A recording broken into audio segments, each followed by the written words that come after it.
The world needs Xena right now, and it shows. A land in turmoil cried out for a hero. I'm sorry, I'm gonna say your name like 20 times a second. But I gotta talk about my comfort show, yeah? Yeah, you're just the goodest girl, aren't you? The goodest girl, Xena. So I wanted to make a video about my favorite episode of Xena because I could really use that sort of comfort right now. But as I started trying to actually plan and make that video, then I realized there was a problem in that I couldn't actually pick one. I just love them all. So then I started thinking about the double features that I usually use to try and jump people into the series. I kind of like gauge their interest and then choose one. Option A, the general crowd pleasers. I choose Been There, Done That, and A Day in the Life. Always gonna get a laugh out of somebody. You're all good to go. Option 1 for the girls, gays, thems, and theys. That's Fish, Femmes, and Gems, and Here She Comes, Miss Amphipolis. And then on our serious note, we've got a little star here next to the quest and a necessary evil. Really, because you need the quest in order to understand what's going on in A Necessary Evil, and really the whole journey leading up to this super awesome episode is just long and wild and one that exemplifies the very core of Xena as a show. Today, I'm taking you on that complete, extended tour to A Necessary Evil, complete with all the necessary context, see what I did there, about Amazons, Callisto, and how mortals in the Xena universe can become gods, or just like gain godly powers. There's a difference between immortals, gods, demigods, etc. Quick warning, we're definitely going to be talking about some storylines that involve a lot of jingoism, that involve political unrest and arguably insurrection, but I promise this is not actually a very heavy episode. It is a very satisfying escapist fantasy. It is one of those ones that no matter what happens at the end, we do have a satisfying conclusion where everything is okay. And I do want to take you on that journey today. All right, so first we're going to start in season 1 with Hooves and Harlots. This one is a classic. It's our first time meeting the Amazons. Gabrielle gets her iconic staff. It's also the origin point of just a ton of nuanced and interesting storylines for Gabrielle in particular. And those are gonna take us all the way through the end of the show. So Xena and Gabrielle find themselves in Amazon country while it just so happens to be on the brink of war. Tensions are super high, but it's okay for our girls. Because even though Xena is not actually an Amazon, she does know all the secret passwords and stuff. Foreshadowing. Quick introduction. This is Princess Therese, and this is Effany. Gabrielle is at once vibing with them, and their philosophy and history are among the first things taught to Amazon children. Really? The Amazon world is based on truth, on a woman's individual strength. I'm all for that. I've always considered myself a single-minded person. If you don't know it yet, the Amazon Nation in this universe is a tribe-based community of warrior women exclusively. They have no men. Their protocol is to periodically raid nearby villages and get pregnant.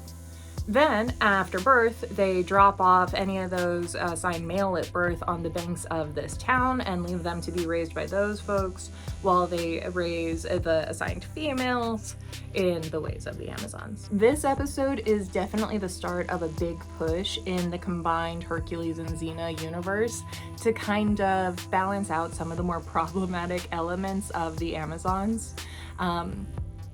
Because they were made to be sensational, and they stay sensational in the best way. But there's definitely some aligning that has to happen before we can look on it from our high and mighty 2024 perspective and not go, ugh. You know, to lighten the mood, I've got some trivia for you. So we already established Xena herself is not an Amazon. However, the first time we see Lucy Lawless in this universe is in Hercules and the Amazon Women as Lycia. Little did anyone know she would end up playing 8 different characters in this universe, It truly is Lucy Lawless's world, and we're just living in it. And I would like to take a quick second, always, to give Lucy Lawless her flowers. I feel incredibly lucky that my childhood hero continues to be an ally, an activist, and all around a badass warrior for the world, for human rights, for everybody. Lucy Lawless Tappert, if you see this, I seriously respect you as a human being. Thank you for being awesome. Also, please don't make this video age like milk. I already lost Hercules in person over a decade ago, and that sucked. And then the wizard lady had to go and like seriously taint the other fantasy that raised me. And like, I grieved. So I'm not sure how I would do if Xena ended up like that too. You are not one of us. And you're really not one of us. Hey, don't judge a scroll by its paper. Foreshadowing. So remember when I mentioned war? It comes knocking with a wave of arrows flying from the sky. Gabrielle, being the solid, caring person that she is, sees that Princess Tereus is hurt and bodily throws herself over her to try and protect her. Here we have the big crux of the episode. As Princess Tereus is dying, she respects what Gabrielle tried to do to save her. She sees that Amazon spirit in Gabrielle. Namaste, man.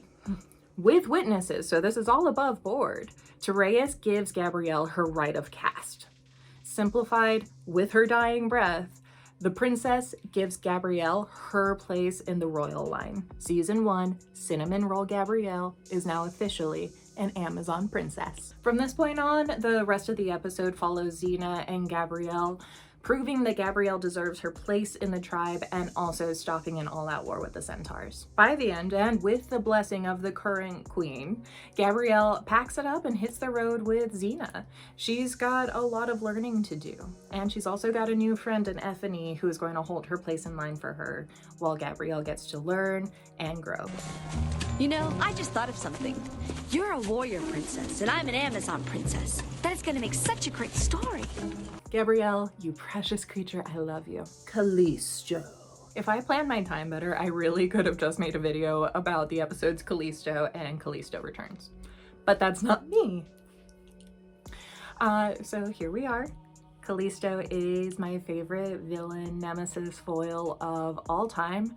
So I will always take a chance to talk about her in depth. We first meet her as Xena, Warrior Princess. Once upon a time, Callisto was an innocent little girl living in the idyllic village of Syra. Until evil Xena, that is what we call her in the fandom if you're not sure. Pre-Hercules Xena is known as evil Xena in fandom, there you go. Until evil Xena and her army came to town. When a fire went out of control and burned the entire village to the ground, tiny Callisto saw her entire family burn to death and listened to their screams, as well as the entirety of her village and everyone she had ever known. Since then, Callisto has dedicated her life to taking everything from Xena, especially her newfound reputation as a hero. And I mean, the show does a really great job of establishing why, but it also does a really great job of establishing that Callisto is still responsible for her own actions. With one of the most iconic fights in the series, like seriously, it's right up there with the scaffolding fight in Sins of the Past. Moving forward, Xena prevails, and Callisto is arrested to face her own sins through some good old jurisprudence. But also a really important takeaway from this episode is Xena's crazy intense and complex guilt for accidentally murdering an entire village. That was never part of the plan. Her plan was always to save women and children and only kill the men if you had to. But that doesn't matter because she was still there in an act of violence, and that cycle of violence has perpetuated to now create another murderous monster in Callisto. Guilt and shame are hugely important and complex motivators for Xena always, and this is such a perfect chef's kiss example. Also, this episode completes the core cast of Xena that is the cast of Xena and not Hercules. These characters that make Xena Xena are Xena, Gabrielle, Callisto, and Joxer. Throw in Ares and Aphrodite and you've got like a lot of the storylines of the series. Callisto returns! And she is Hannibal Lecter in Harley Quinn's body. Brilliant and batshit crazy, Callisto busts out of prison and embarks on her next episode of Chaos and Vengeance. And y'all, Hudson Leck is so good in this role. I really can't imagine anyone else doing half the justice for the character as she does. Her performance really makes Callisto that Joker level of nemesis that she is. And fucking fight me, I will die on that hill. This is like half of what inspired me to make my very first video. A wild suitor appears! Literally, Perdiccas! Gabrielle's betrothed that she ran out on in episode 1. He appears in the bushes to propose marriage to her. See, he's seriously traumatized by war, and one of the only things that got him through it was imagining Gabrielle's face to bring him peace. Gabby's got a type. Like, pretty clearly she's got a type. Because we're still in the confused phase of Gabrielle's subtextual journey, she is seriously considering Perdiccas as an option, while Xena subtextually dies inside. And all right, here, right now, we are straining the definition and the connotation of that word. And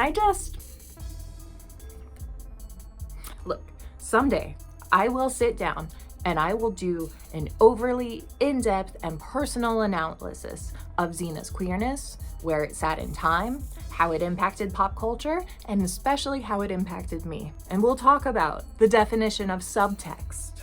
And we'll talk about how the show really abused that concept as an act of resistance against censorship, which is very punk rock. But all of that is a really loaded, beefy conversation, and I really want to do justice to that conversation, but I just don't have the spoons to discuss it right now. So until then, subtext is a banned word on this channel. It can come back after we've talked about it properly. There's a lot of Xena dying inside in this episode and valiantly putting on a brave face out of genuine love and support for Gabrielle. Oh, it's heartbreaking, but it's so good. Meanwhile, Callisto's rounding up her army again, and she's sending a very clear message.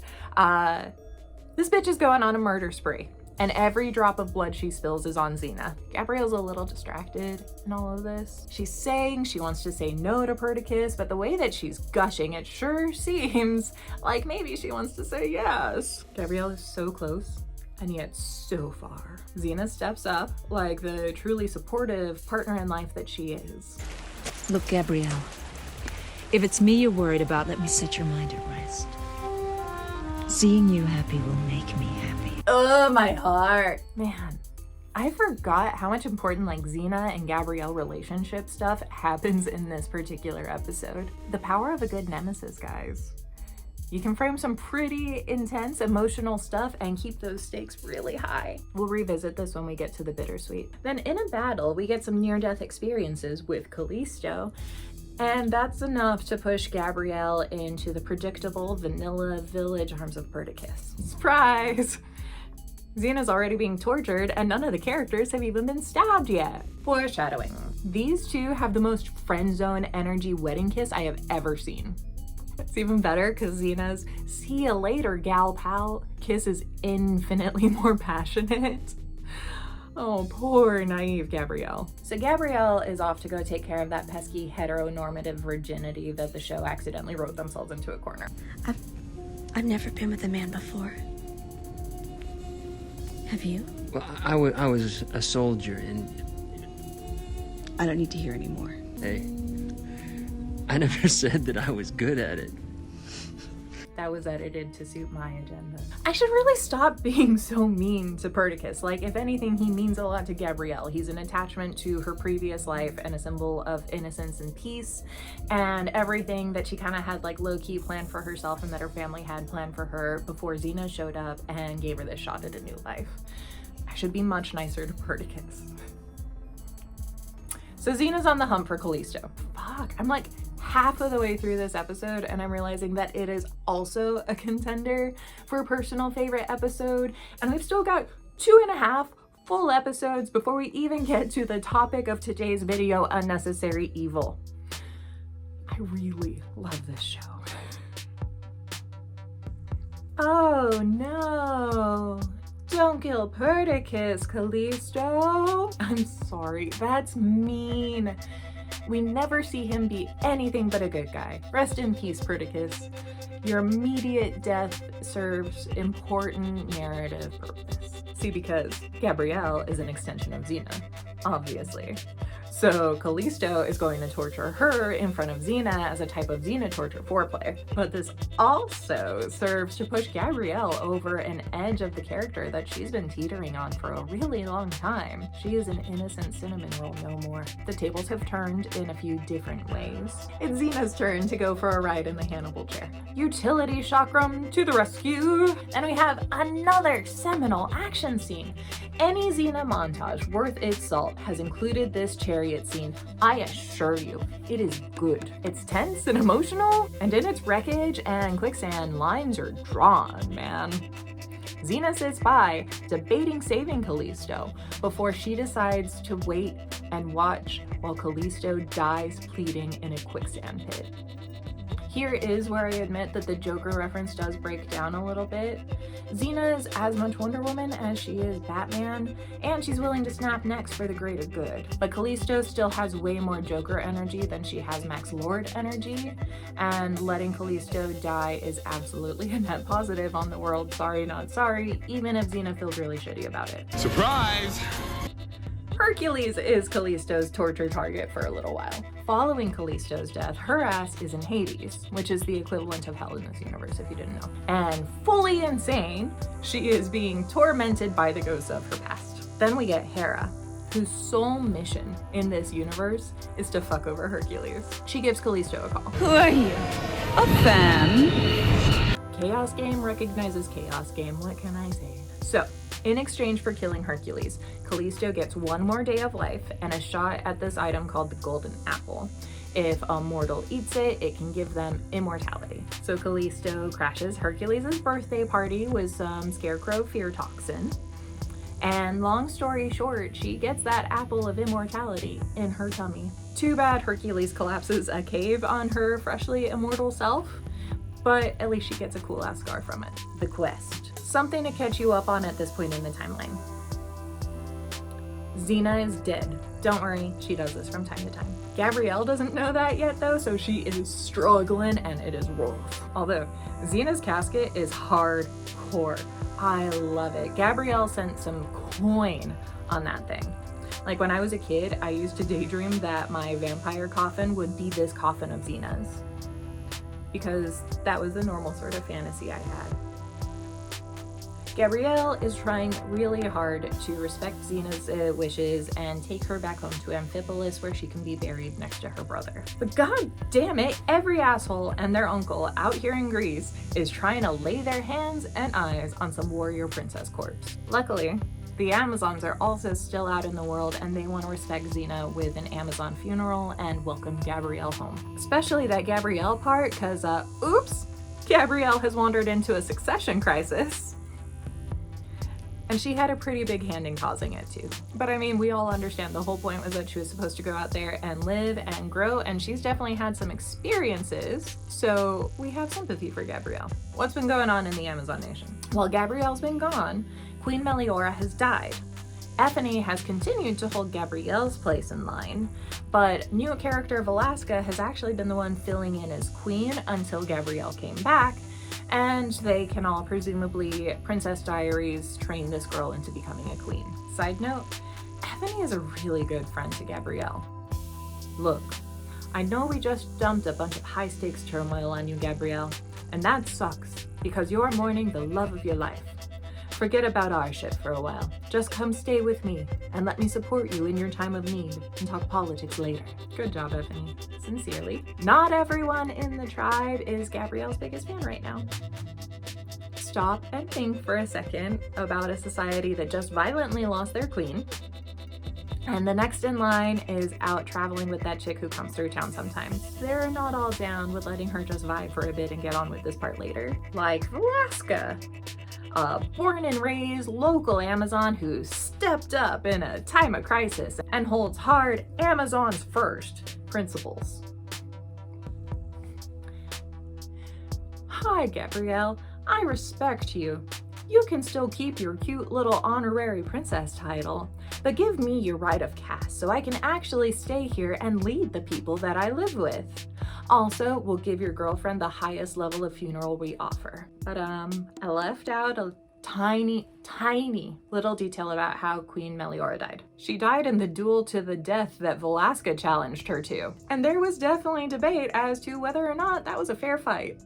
The only thing stopping Velasca from seizing complete authoritarian control of the Amazons is this pesky little princess who is still technically ahead of her in line, and a bunch of the Amazons, including Ethany, they're using Gabrielle as a way to push back the tide of this incoming civil war. To be fair, that is not the expression of a woman who won a fair fight.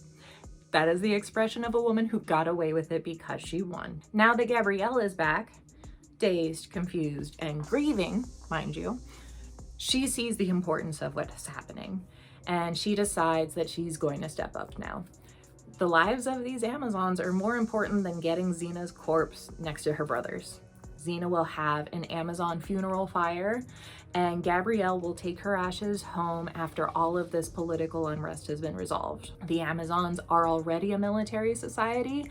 Unleashing them on the world with Velasca at the helm is bad news bears for everybody involved. Gabrielle steps up in the way possible, and I am here for it. Gabrielle, Queen of the Amazons, knows how to start shit. Guess what? Velasca leads an insurrection against Gabrielle and her supporters. Kicked off at Xena's funeral, by the way, because Gabrielle and some guy steal Xena's casket from the funeral pyre. All right, here's the thing. Xena's ghost has possessed their friend Autolycus, the King of Thieves, played by the incomparable Bruce Campbell. I met him at a con once. He was very cool and very funny. Don't focus on the possession part too. I actually intend to go into depth about this and the body swapping arc that I completely skipped in a video about clones, body swaps, and doppelgangers, because there's a lot. So, Xena needs Autolycus to steal her body back from the Amazons before they burn it, because there's this thing called ambrosia that just so happens to be in a temple pretty nearby the Amazon village. This ambrosia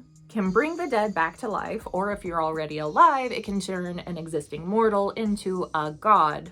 Autolycus has to, of course, prove that he's possessed by Xena and that all of this is true. So Gabrielle makes the tough decision to leave the Amazons behind to their civil war for a minute so that they can resurrect Xena. And I get it, I actually do agree that I think this is the appropriate course of action.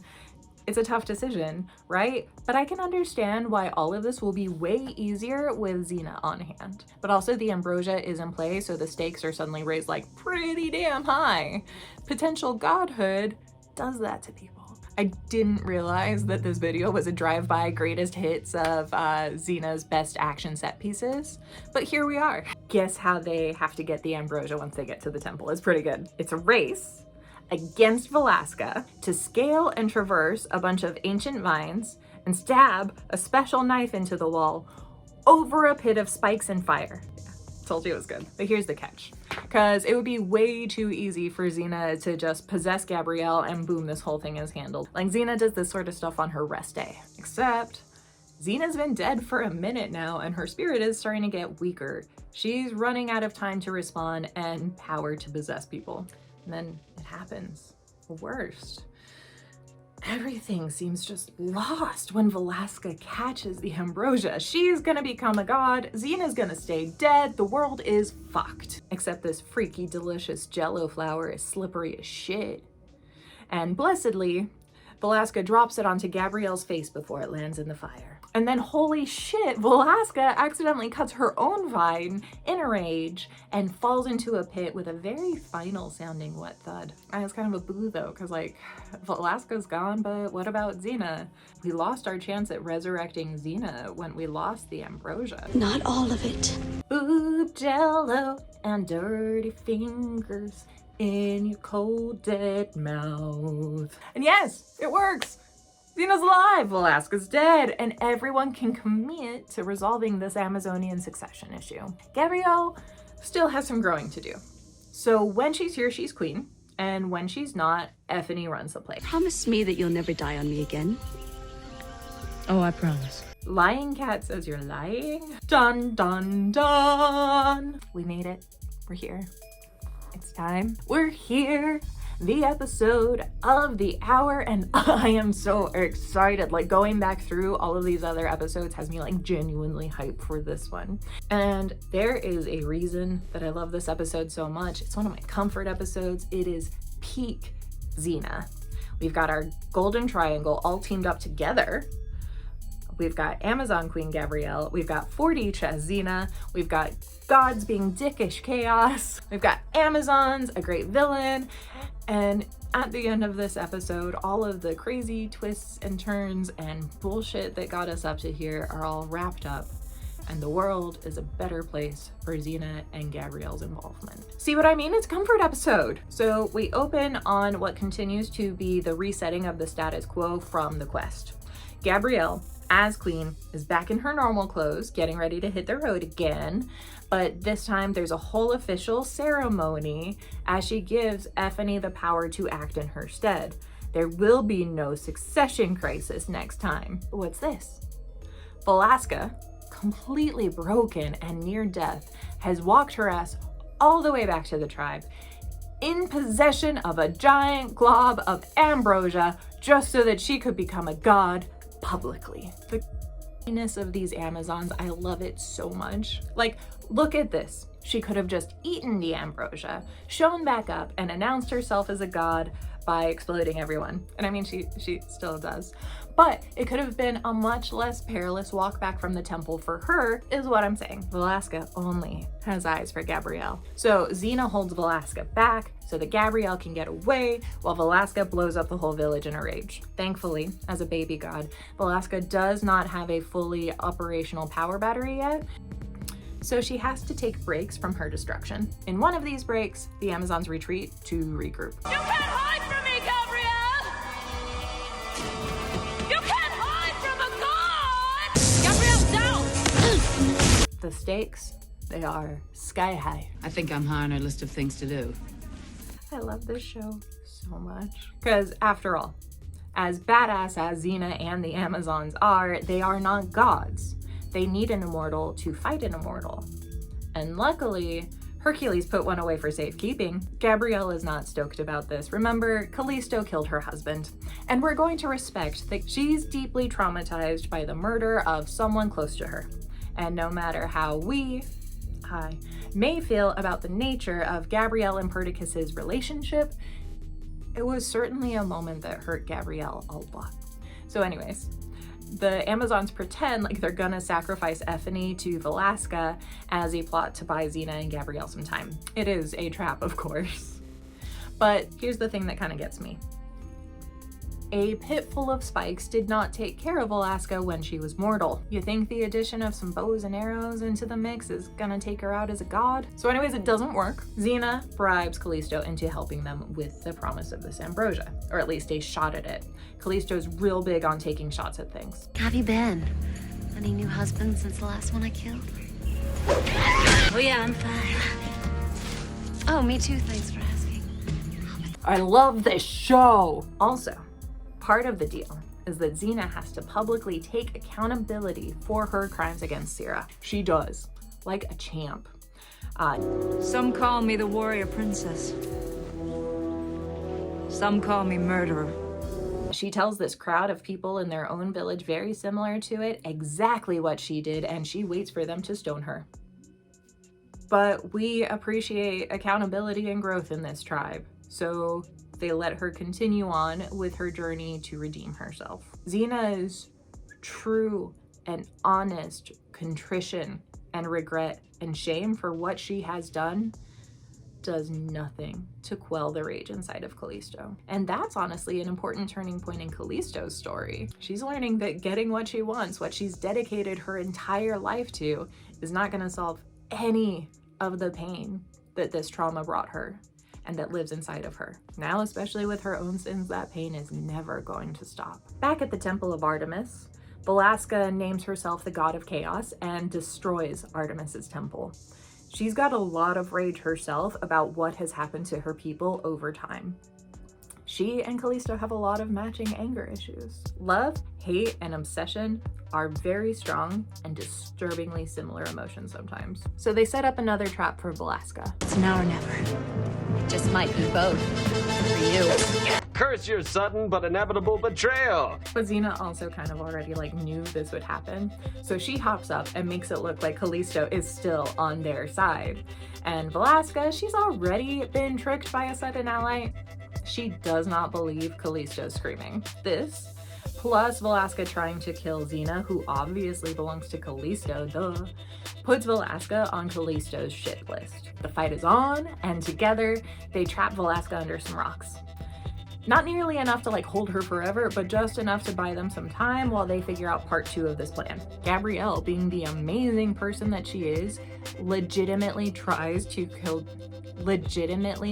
connect with Callisto about Sierra. She wants to see her as a person who can be saved. That's received about as well as you would think. Like, Callisto gives us some real vulnerability and honesty and deep insight into her character, but quid pro quo, Clarice.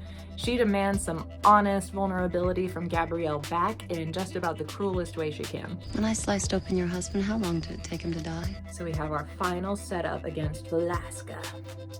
But Callisto makes no qualms about it. Once Velasca's done, Callisto's got her ambrosia and they'll have her to deal with. Also, Velasca has learned how to turn herself into a tornado and it's kind of great. I was thinking about this the other day and I really understand why the Amazons of this tribe settled where they did. They've got really great forest cover and river access. They're just a short horse ride to the ocean, which we'll talk about in that bittersweet episode. They've got ancient temples nearby to visit, and really, real close enough, there's a rope bridge flowing over a magma river. They've literally got everything. Time to fight over that magma rope bridge. Everybody's betraying everybody. Callisto wants nothing but ambrosia. Xena's hanging from a cliff somewhere. Velasca wants to go all Art the Clown on Gabrielle, but Callisto pops up like a deranged Jack-in-the-Box. And Gabrielle snatches the ambrosia before getting kicked into the face onto the bridge so that she can also dangle for her life. Give me that! And just like that, Callisto gets her ambrosia. Velasca is no longer the only god hanging out on this rope bridge over a flowing river of magma. Here comes trouble. Yeah, trouble in the form of Xena. You counted her out way too early.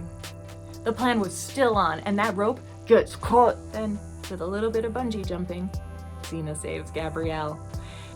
And we know that both Velasca and Callisto are trapped in the lava and threats no more. Do you think that deep down Callisto feels sorry for the things that she's done? No. Gabrielle is still a cinnamon roll. Also, check out these eternally fighting magma ladies. I never actually could make out what was happening here as a kid. I thought it was just like a rock in the lava river. Thanks Satan for high def, because this is actually really cool. And that's it. The Amazons are saved and their society can rebuild. Gabrielle has forgiven the hate consuming her heart, breaking that cycle of violence that she had now locked into with Xena and Callisto. And Xena has finally faced a form of judgment for Sierra. She can move forward now as the person that she is, although she still does have a few really important character points to iron out in the bittersweet. Final thoughts. I always kind of wished that Velasca would come back as a recurring villain. Like that she could be the stand-in for Callisto once Callisto was redeemed. No shade to Alti, but in comparison to Callisto, she disappoints me. Her connection to Xena and the Amazons she disappoints. But after so much growth in the series, once Xena's really kind of like stopped her most dynamic growth and has found her new steady place as a character, and Gabrielle is really the one who's growing and changing the most, what if Velasca filled in Callisto's place? Not for Xena, for Gabrielle. Especially by the later seasons, the conflict that Gabrielle has as an Amazon queen and the politics of that and the responsibility of that. Velasca is such a great tie back to all of that violence into the Amazons in a way that is really personal for Gabrielle. And the storylines as they are some pretty potent and heavy stuff. And all of this, and her conflict as Queen of the Amazons, is a really critical part of her storyline as she grows into a warrior of legend herself. Like, Velasca could have come out of the lava just like Callisto did to still continue to torture them. And it would have been awesome. And I think honestly it would just be another layer of setup for Gabrielle to eventually step into Xena's place once Xena has found her own redemption. I just like to ramble. Can you tell I used to write fan fiction? Now, take a moment and go drink some water. Text a friend, send them a meme or something stupid. The world needs every badass Amazon and warrior princess that it can afford of all racial and gender identities right now. So please, protect others and take care of yourself out there, okay? Oh, and don't eat random jello that you find in dilapidated old temples. You're just asking for dramatic consequences.